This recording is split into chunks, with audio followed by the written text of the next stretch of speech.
We will begin shortly. In the meanwhile, please invite your friends, peers, anyone who you feel would benefit from today's session.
Tanya, may I introduce Aparna ma'am?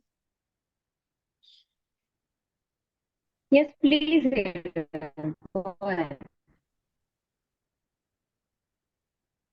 Hello, everyone. I'm Hiral from Aspire for Her. This session is brought to you by Aspire for Her in collaboration with NPCI for our Global Fintech Women Community, which was launched recently. Our speaker for today is Aparna Kumar. Welcome, Aparna ma'am.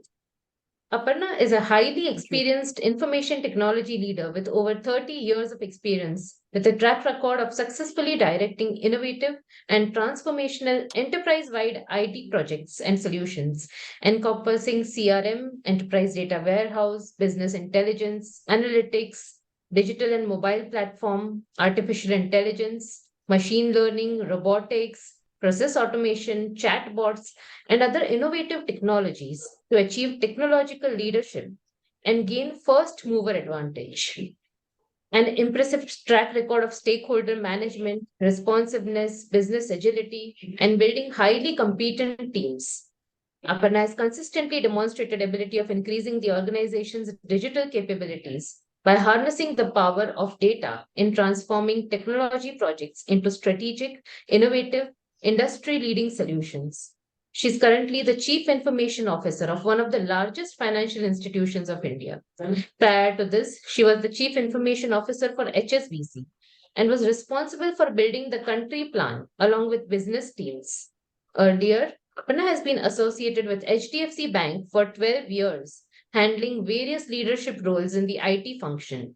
In her last role with HDFC Bank, she was the Senior Vice President. She has worked with Capgemini and iFlex Solutions, OFSS, for more than 10 years, handling various leadership roles in software development. She is an alumnus of Indian School of Business, Hyderabad. She has also completed PGDCA and graduated in electronics honors from Sardar Patel University, Gujarat. Wow, I'm truly honored to introduce such an exceptionally accomplished and esteemed speaker. Welcome to the Future of Fintech session. Thank you, ma'am, for being here today to address our audience. Before we begin, uh, Felicia will be able to launch the first poll. Yes, Cyril. While all of you answer the poll, we have gathered here today to discuss the future of fintech industry. And it's essential to reflect on the incredible journey that fintech has experienced over the past few decades. And our first webinar, What the Hell is Fintech? By the CEO and MD of NPCI, Mr. Dilip Asbe, covered it well. Now let's delve into the head of the matter. Tanya, are you available? Yes, please. Okay, Can you hear me? Yes, please go ahead.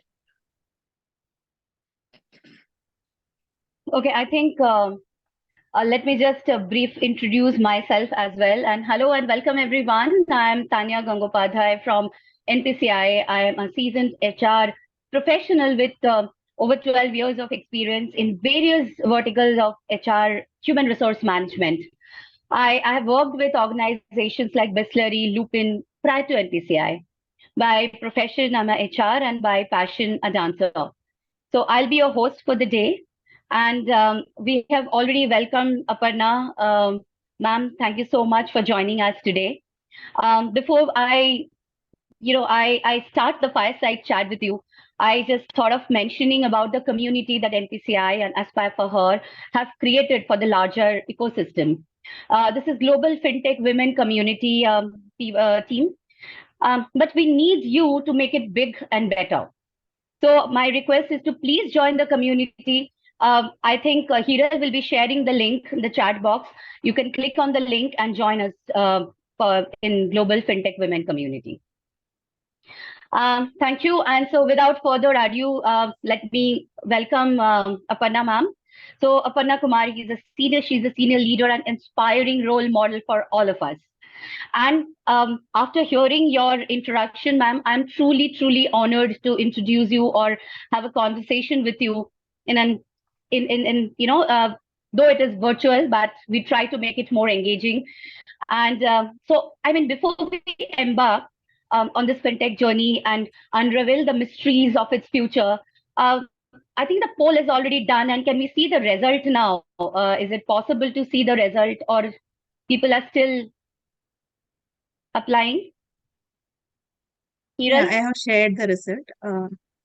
It's 68% Okay. of our students in college, Oh, awesome. and Okay, we have, yeah, so we have a okay, then. diverse audience here. Oh, I can see it now. So you have a diverse audience. It'll be very, very interesting to interact with such a diverse audience. So I think the audience, are you ready for the main show? Some reactions. I think you are allowed to share some reactions. Would like to see some reactions from the audience, please.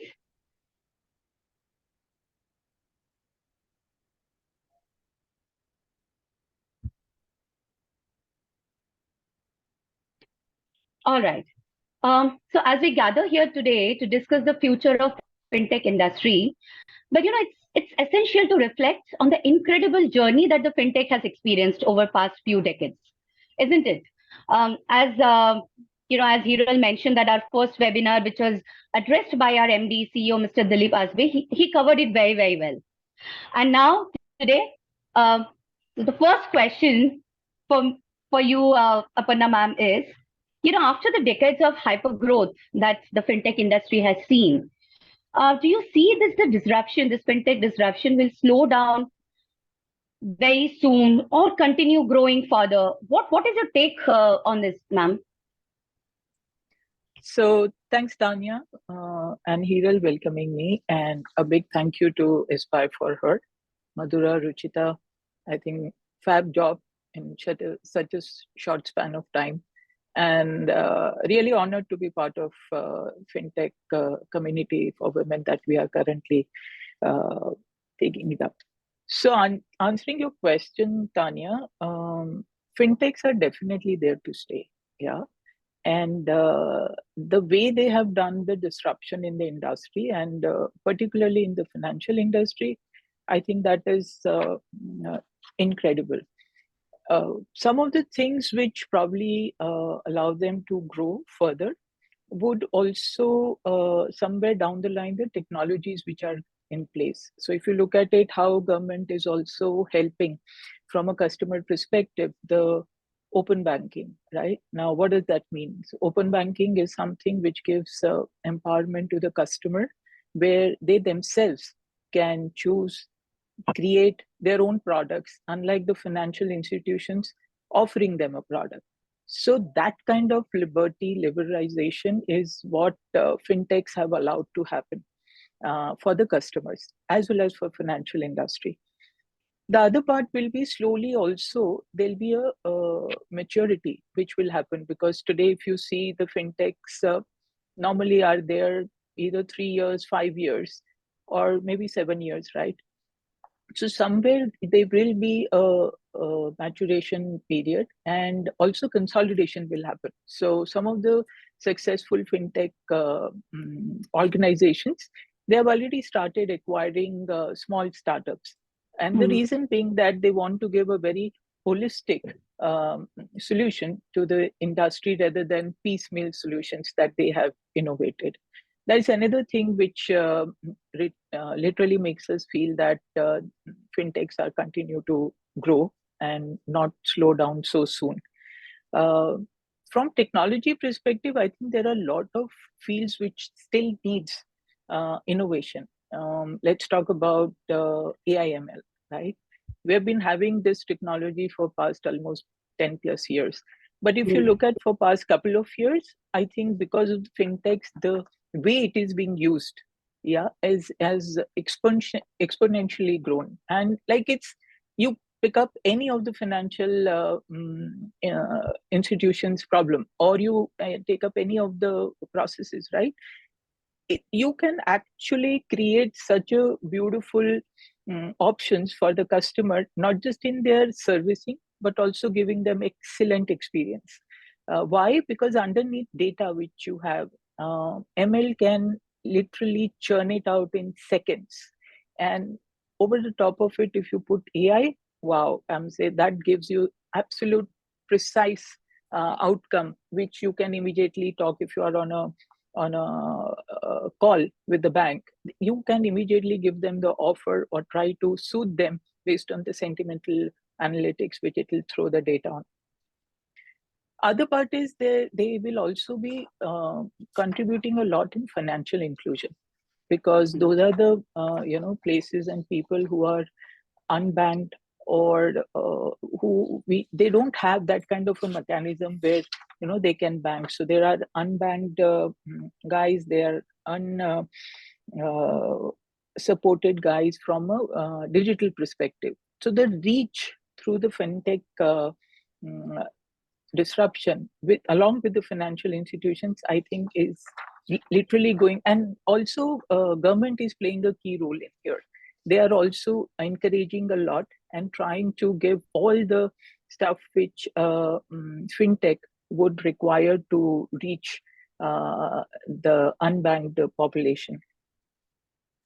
Last but not the least is cybersecurity. I think one of the critical where everybody is today quite scared, the way the data is getting breached, and particularly financial institutions, because we deal with not just money, we deal with the trust, and the security plays a key role in maintaining that trust of the customer. And that is something I think still a place where fintechs are still trying a bit to get some new disruptive ideas, innovative ideas.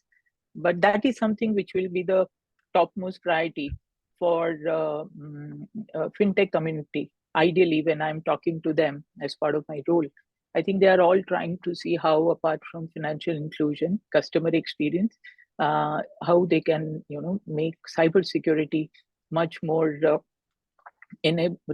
give much more enablement to the banks. They also feel the same.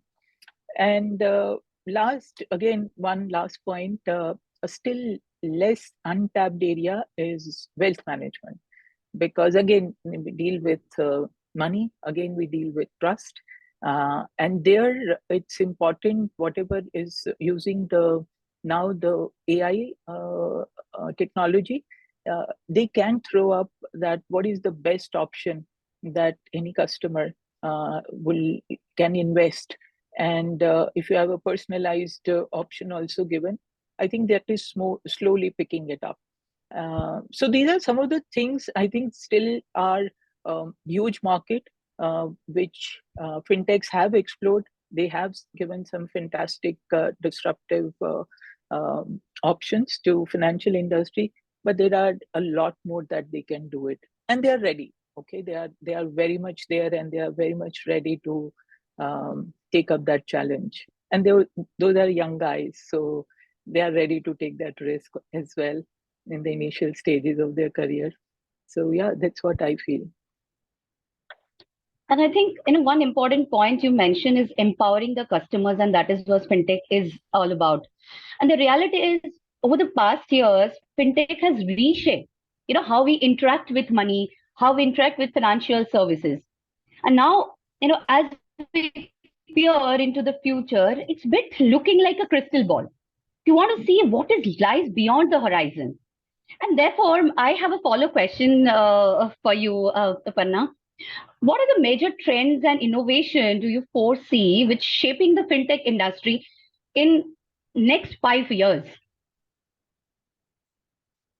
Uh, So if you ask me the landscape, which particularly the fintechs, as I mentioned in the previous question, right, which you had asked, uh, cost efficiency is one of the things which is going to play a key role, when you have the fintech landscape evolving, because they operate with a very in a very cost effective manner, because cash flow and all is still a issue unless they have some JV or partnership out there, right? So they are really they operate with a very lower overhead cost. So the solution that they offer to financial institutions, is definitely much lesser, uh, and gives advantage of early more to the financial institutions. So lesser cost effective, but faster the offering from the bank, and also having the first mover advantage.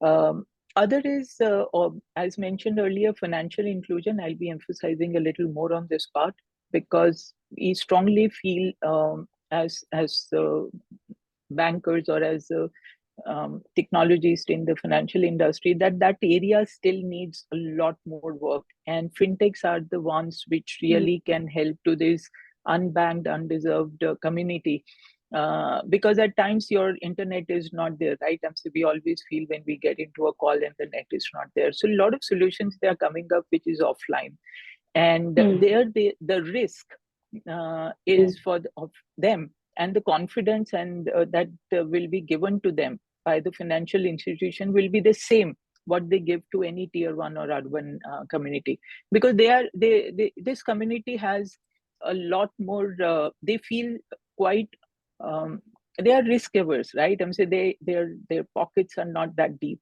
and so that trust factor comes very important for them. So I think this technology where you try to also make them understand, you also make them learn, I think then to board them on the financial institution banking platforms, I think will literally help quite a bit.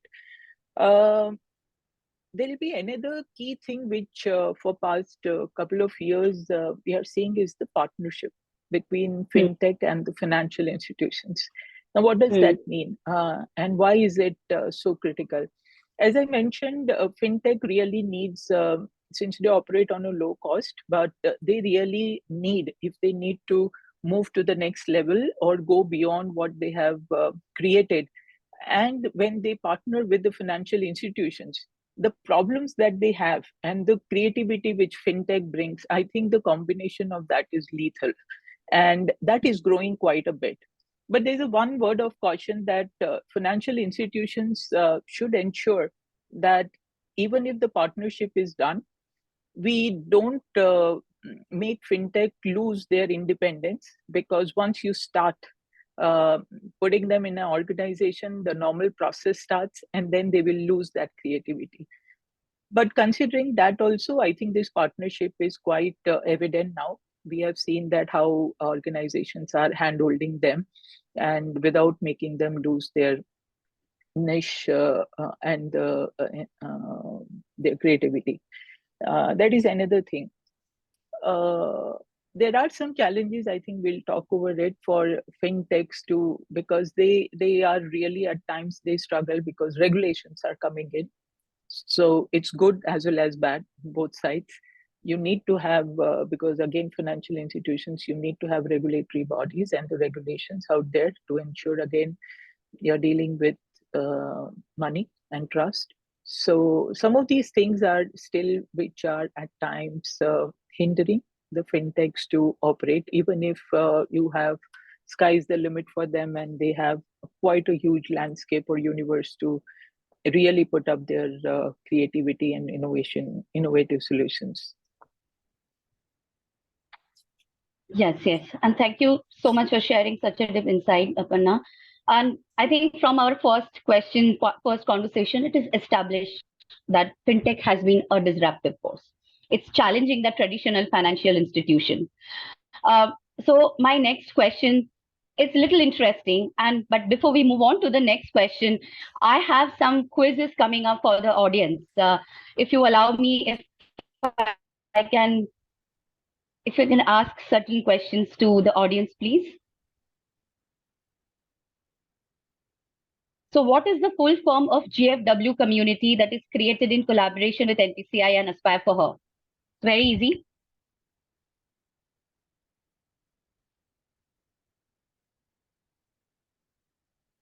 Hiral, hope people are writing in the chat box.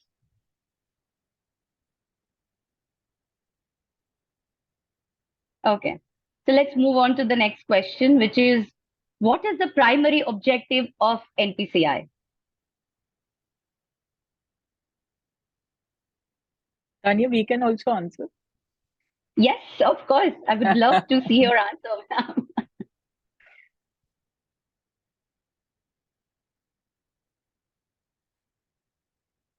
Okay, okay, okay. Most of you have answered correctly. Awesome. Awesome. So this is the last third question, right? Which organization regulates and oversee the operation of NPCI? I can see some answers coming up already.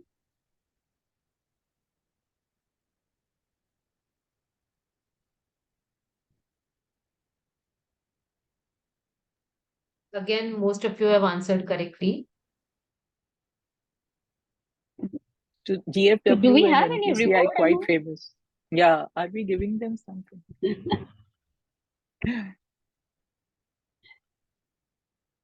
Do you have any more quizzes, Hiral? Uh, I think we will have more questions after you go a little ahead. Few more questions are coming up. All right. So let's move on to our next question. So my next question is very interesting, as I was talking about, Aparna. As you mentioned, that artificial intelligence and machine learning are at the forefront of technological advancements. It's revolutionizing the landscape of financial technology. These transformative technologies have the potential to reshape how we engage with the financial services, how as an individual we invest and manage our finances. So therefore, I would like to ask you, how do you see this artificial intelligence or machine learning shaping the future of fintech? And any specific application do you think that that will have the maximum impact? Yeah, absolutely. You're bang on it, and a very interesting question, because AI, is not restricted to a particular area or a segment in financial institution. So, as I mentioned earlier, again, be it a customer experience, be it the wealth management, be it the hyper personalization, and you name it. AI is across all the segments which are part of the financial banking and financial organizations. But picking up some of the key ones which really can make a difference and further revolutionize the AI usage. For example, it's fraud detection, right? Uh, the big issue currently. And I hope none of us have lost money to the people who are using unethical means and ways to uh, take away the money from any of the customers. So one of the key thing which is still not completely tapped is the fraud detection. The fintechs are coming up on how to make it more precise and predictive and have an online immediate fraud detection mechanism. So today what happens is that AI, when you run it, right, uh, regarding customer or answering using the chatbot, which is another option point of AI. So if you look at from that perspective, some of the things are happening online, but fraud detection still needs a lot more work. So that is one area which I feel really fintech needs to come up to the curve. Chatbots and virtual assistants, which have started few years back, I think they are now at a maturity state and probably a little stagnated, because you can only improvise that what more customer you want the customer to ask, and then these chatbots can answer them. But that has come to a, I won't say plateau, but they are actually quite matured now with the help of AI, which was earlier adopted by a lot of banks and financial institutions.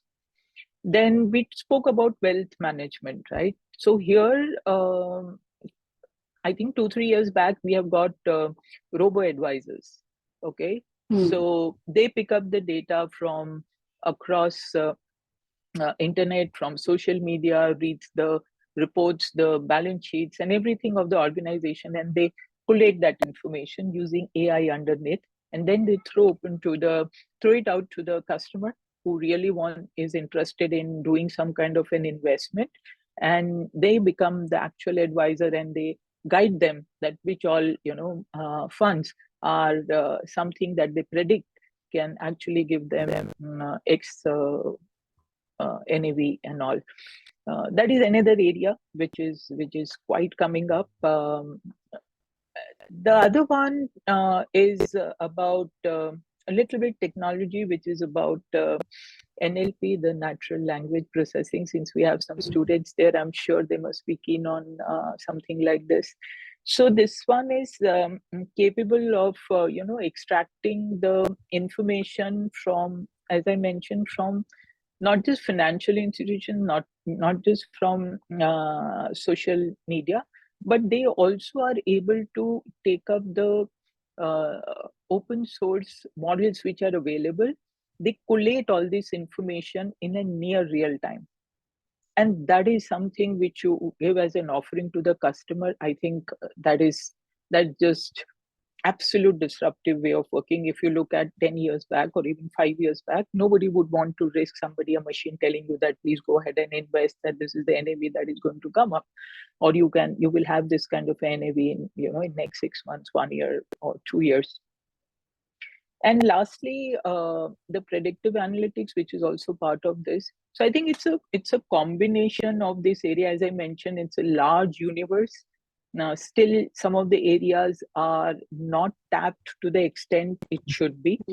And every moment, every day, we have a new technology which is evolving, and the recent one being Gen AI. So they need to be really ensuring that what they are putting up in the market is sustainable, at least for next 3 years, if not more, because financial institutions have legacy applications as well. So you can't go ahead and make changes every other day, even if you have a brilliant disruptive option which fintech gives. So it's a kind of a balance, Tanya, which is very important when we talk about financial institutions. I'm sorry, I'm again saying that because we are dealing with not just money, we're dealing with trust.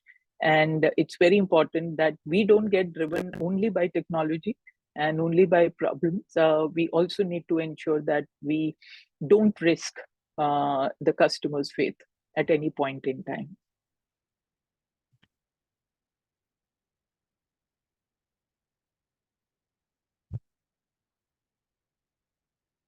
Hello? Tanya, are you there? Yes, I'm there. Yeah. Over to you. No, it is very important point that you just mentioned, and it's very clear from your insights that AI, ML are poised to reshape the future of fintech in numerous ways, as you correctly right now mentioned.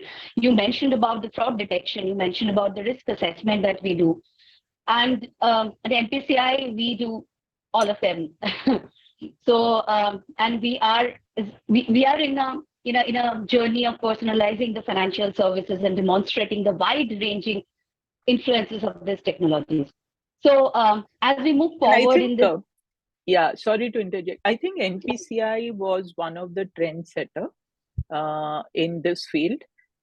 It was both. It started as a startup, moved towards as a fintech, and now is becoming the backbone for all the payment aspects. I think that's a brilliant thing done by NPCI by adopting not just the technology, but I think showed to the world that how a fintech can actually become so huge when you have the right ingredients in it, not just technology, not just money, but the combination of all, and also never crossing the boundary of regulations, be assigned with the regulations.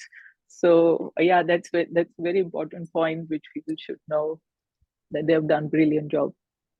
Thank you so much. And coming from you makes lot of pride. And so let's move on. I think I have one more question for you, and that's a very personal question I have, Farna, for you. But again, before we move on, again, few quizzes coming up for the audience. Um, can we see the questions, Kiran? Oh, what does the term fintech stand for? Financial technology, yes, yes.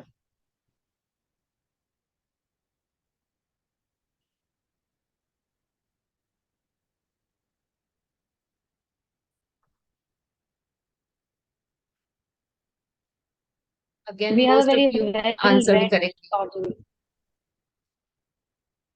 Yes, I can see that. Awesome. Let's move on to the next one.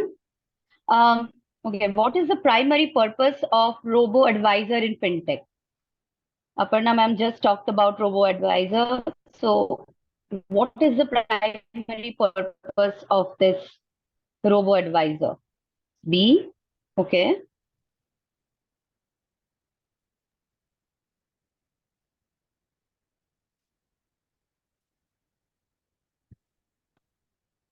Again, Thank you. mostly everyone answered. I'm very happy to see people are giving right answers.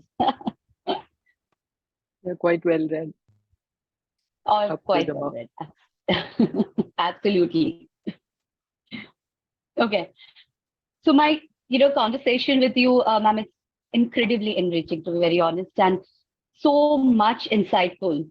And we are very, very eager to hear more from your wealth of knowledge, your experience. But due to paucity of time, I would like to ask one last question before we open the floor for Q&A. And as I'm myself is truly, truly, deeply fascinated by your journey and want to get more and more inspired by your experience. So this question is straight coming from my heart. What advice would you give or would you offer the individuals who's looking to succeed in a career as a technologist in BFSI sector, ma'am? Okay, that means I need to summarize my 30 years answering this question. I think like any other industry where you are driven by your passion, right? Or you are really driven with the aspiration you have. But the only difference here is that the skills which you have adopted or learned 2 years back may not be any more relevant in today's scheme of things. So the first thing that is very important is that you should have a mindset that every day is like a first day for you in the organization, which means you are there to learn, unlearn what you learned yesterday and learn new stuff today. So upskilling is one of the very, very key thing which I'm seeing is quite prominent today for anybody to succeed in technology, not just financial industry, but across, and particularly in financial industry. So that is one advice I would definitely want people to be ready to do it and not live with that perception that I know this and I can why can make it happen. And I'll give you my own example. I'm saying cloud technology as such was something which was heard 10 years back, but I got myself certified 3 years back in cloud technology, because if you're going to give an organization to embark on this journey, you better be 100% sure that what you are trying in the organization, that's the right thing to do. and it's important underneath you know the entire nitty-gritties of it. So that is one thing, upskilling. Second part of it is your second part, which is very important, is your what do you call very very your networking as such in the organization, right? As a new person, you need to be with people. You can have a mentor in the organization who will assist you to move within the organization, how to move within the organization, and help you in your career to move forward. And it always may not be a vertical movement.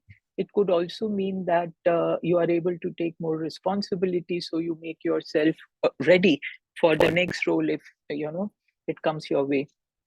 The third part is financial institution needs a lot of domain knowledge. So banking, we all say, okay, it's very easy, debit and credit, right? But it's not that simple. That you give the money, so someone credits or somebody takes the money, you debit it. Yeah, that's the base principle. But there's a lot out there which anybody who wants to get into that space. So, for example, we talk about retail banking. Right now, there are so many products, so much offerings are there. So behind that domain, that particular domain of retail banking, it's very important for anyone who wants to get into that state to understand that first. And then you will be able to actually put to use the technology in the right way. That's very, very important. And then what is also key is if you reach at a leadership level, and before that, your conduct, your how you conduct yourself, your ethical conduct is very, very important when you are in a financial institution. And lastly, if you are slowly coming into a leadership position, that time it's a complete different ball game. You need to be very, very compassionate as well as empathetic, and then only the success happens, because you're dealing with human emotions, not just about work. So some of these things over a period of time, I've also learned, Tanya. It has not come on day one to me. um, Particularly something like leadership role, when you get into that, right, you suddenly move from someone who was doing the work, now has to do the work and also get the work done. And that's actually a transition, and it is not so easy to do it for people to adapt to that. But some of the qualities have been there. Ethical conduct, very much there. Integrity, very much there.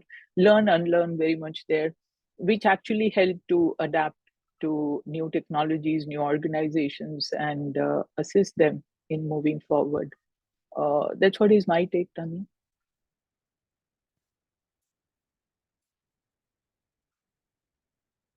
Well, thank you so much. Even I have made some notes for myself. As you mentioned, upskilling is so important. Unlearn.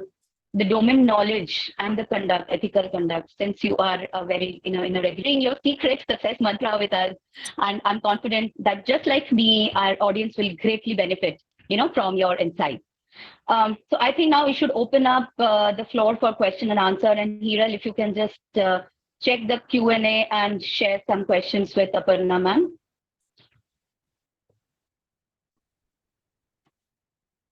Hiral? Yes. So our question is, will you be providing any trainings to get into these positions, or would you consider only experienced people? So I think, Tanya, this is more for you and for us in the GFW community. Okay. So to start with, if they're a fresher, we have at NPCI, I will talk about NPCI, we have graduate engineering trainee program where where we are collaborating with various colleges, and we hire new, fresh talent as GT, and we train them, and then slowly, then laterally we absorb them. So that process is there. I don't know who asked this question, if he or she is the student, they can reach out to us if the college is, we are already collaborating with their college, then they will anyway, get a chance to at least work with us as GT. And if it is coming from a returnee, then yes, we have a returnity program where we are giving opportunity to women who have gone on a career break and now they want to come back to the corporate world. So NPCI is giving that opportunity. Though we have closed the application for first pilot batch, but if you are still interested, you can reach out to us or AFH team. We will surely support you.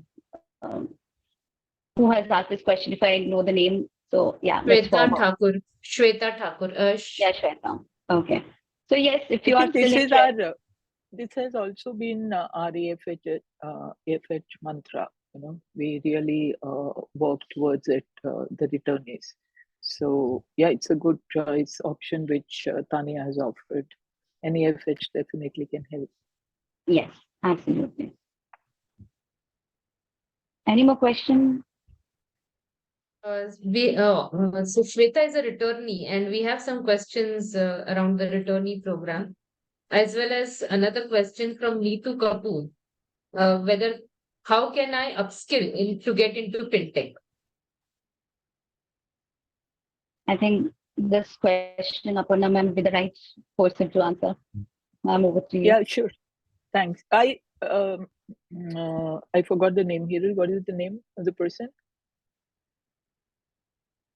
Neetu, right? Neetu. Neetu. So, Neetu, first thing, it's important to understand what is your current background, what skills do you have, and then if you need to, for example, in fintech, which particular area want to get into? Is it about data? Then you need to have courses done for the data scientist, which is a very prominent field today. If you need to be a developer, then again there are various options which are there where you get certifications done. For example, Java, which is very commonly known. You want to get into a database area, then you have again certifications from Oracle, as an example I'm giving. Or you want to get into cloud, then there are those cloud related certifications are there, which gets conducted by AWS, Google, or any of these CSPs. You have said that you are in branch banking. So you are looking to get into fintech, then it will be mostly into your domain specific area where you need to understand and give them. You can actually become a consultant to them, giving your issues. So upskill here in terms of functionality is what you need to understand in how the products are getting innovated, how they are being built, and how, based on your experience of branch banking, the issues that you have faced. I think that all can contribute. Upskilling here in terms of will be only related to how branch banking has evolved. So I don't know when you took the break, if it is 3 years, 4 years back, then also it has literally evolved now. So that's the only thing you can actually learn, and then can join as a domain expertise expert in fintech. Jeet would like to ask, what are the options for MBA freshers in fintech? So that's a very interesting thing, because I've seen in fintechs a lot of B school graduates are also getting into technology. And what do I mean by that is that they don't have experience of technical skills, but they are very keen to have those skills. So again, there is 2-3 areas. One, you want to get into a space where you actually want to work on the ground, which is your development and all. Then you have to learn the languages. The second part of it, which you can get into as a fresher, again, your inclination is towards data, then definitely as a data scientist, because that's really picking it up. AI and all, you can any way you can learn it, because again, so those are the technologies which are going to stay. in the market for long, as they are literally being maturing almost every day. I think you need to understand which area you are interested in technology, any specific area. Maybe I can help to answer you specifically for that area. But otherwise, these are some of the areas you can get into with fintech. And if you really want to go on the technology side, otherwise you can have people who can get as into the domain knowledge, because fintechs need a lot of people with domain knowledge, because they are hardcore techies. They understand technology too well, but what they need is how the financial institutions run, and that comes through the domain knowledge for them. So if you are into that space, then you need to work in at least 2-3 years to get that domain knowledge, because if you're technologies, then definitely fintech can pick you up. But if it's domain knowledge, I think you need to gain that working couple of years.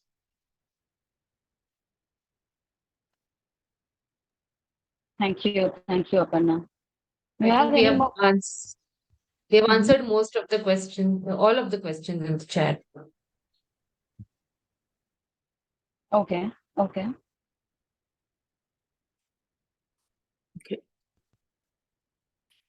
So if we don't have any more questions, so can we bring the poll to here, Hiral? Yes. Parisha, please launch the next poll.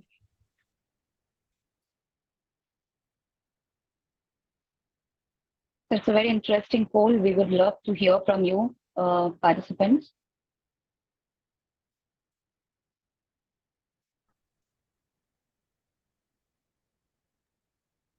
Hiral, can you see the poll? No, we cannot. I cannot see.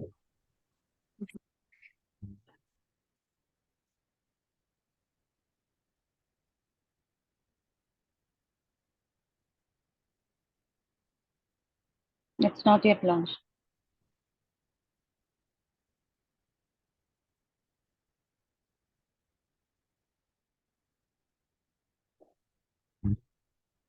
I think it's Sorry, not yet launched. There is some technical issue. I'm not able to launch the poll. Okay, no problem. You can put it in the chat box and people can respond there. Yeah, just do that.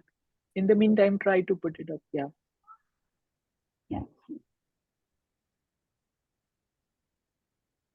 And I think we're on time. Yeah, I can see the poll coming up now. Yes. Yep.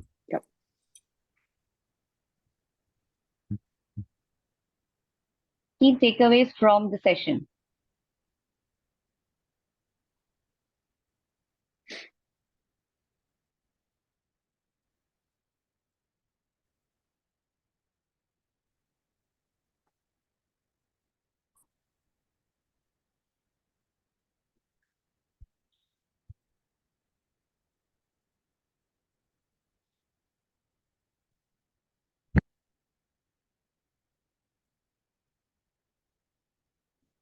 I can see people are still responding. 62%.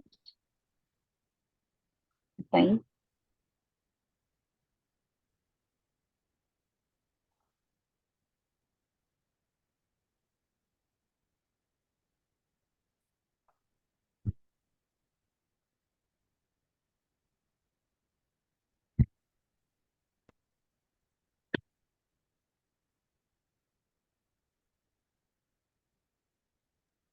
Aparna ma'am, we have a question from Parna.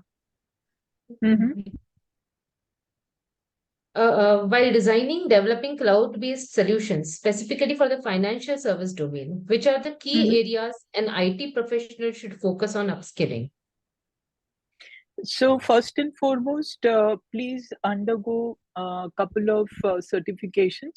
One is the basic certification which all the service providers provide. I don't think that costs too much, but it's very important. The next, which is the advanced training, which is a bit tough one, where it gives you a very end-to-end as well as hands-on training of all the components which are part of the cloud technology, because you will be needing them at one or the other stage when you are building the solution for the various workloads that need to be moved onto the cloud.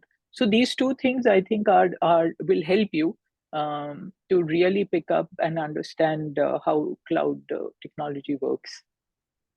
And that's what I have done. That's what I've got teams working with me. We have run this program. Thank you, ma'am. I hope that helps. Yes, definitely. So it's 5:30 in my watch, but do I have a minute? I have one more question to ask Aparna ma'am to you. Yeah. Did you launch one more poll?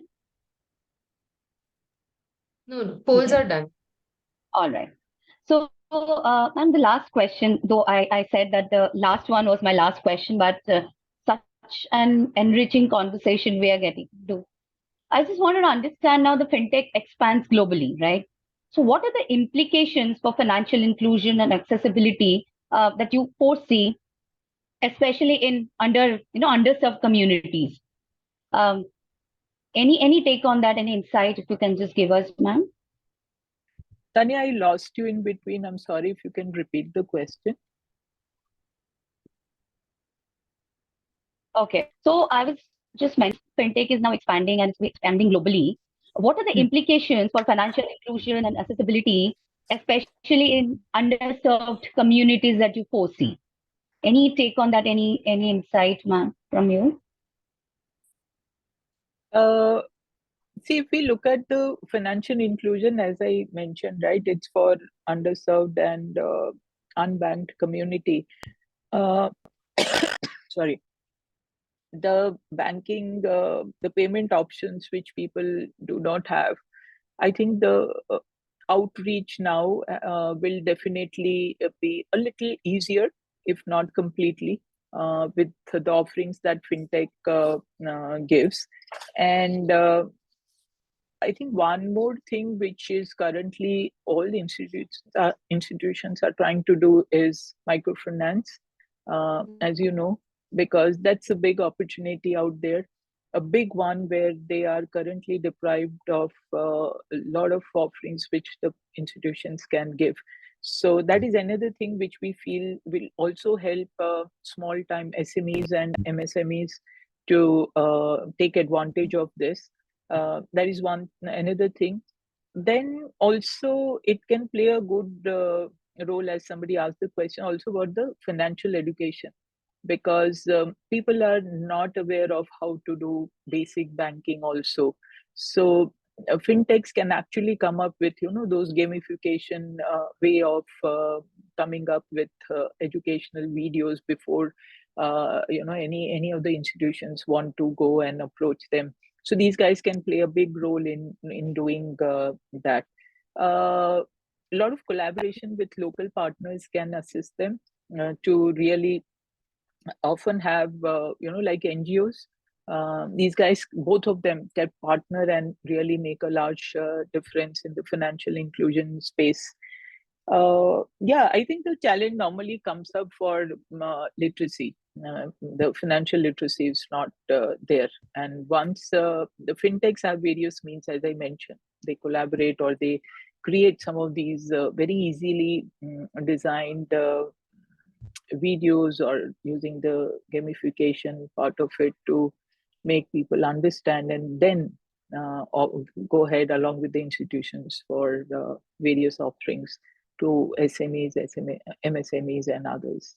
And that's what I feel. Thank you so much, ma'am, and for sharing such a valuable insight. And I think now we are at the end of this session. So, but one more thing is very clear that we are at the cusp of exciting changes and innovation from this conversation, which I could make out. And it will continue to shape the way we interact with finance and the way we interact with technology. And your perspective, ma'am, on this major trends have shed light on the path ahead. Thank you so much. And as we conclude the discussion, it is evident, I feel it's evident that the fintech landscape will remain dynamic and transformative. And the integration, as you're talking about AI, you're talking about AI, ML, blockchain, and other emerging technologies that will undoubtedly play the pivotal role, in the coming future. So, and we are looking forward to witness how these predictions, how these trends unfold over the next 5 years. So, with that, on behalf of NPCI and Aspire for Her, I would like to thank you once again, Apna, for sharing your journey, your insights, your thoughts, and to our lovely audience for engaging in this important conversation. Thank you so much, everyone, for joining us, and have a nice weekend ahead. Thank you. Thank you, Tanya, for hosting, and it was amazing. I hope the audience My pleasure. really gets a little better. They are now a little more educated than what they would, and have got some insights. And yeah, it's maybe next time in after 6 months, 1 year, whenever we'll do a webinar, maybe some new technology would have already been there, which would have made us do this in a very different way. So yeah, thank you so much, AFH and NPCI, for having me in this session. Thank you, ma'am. Thank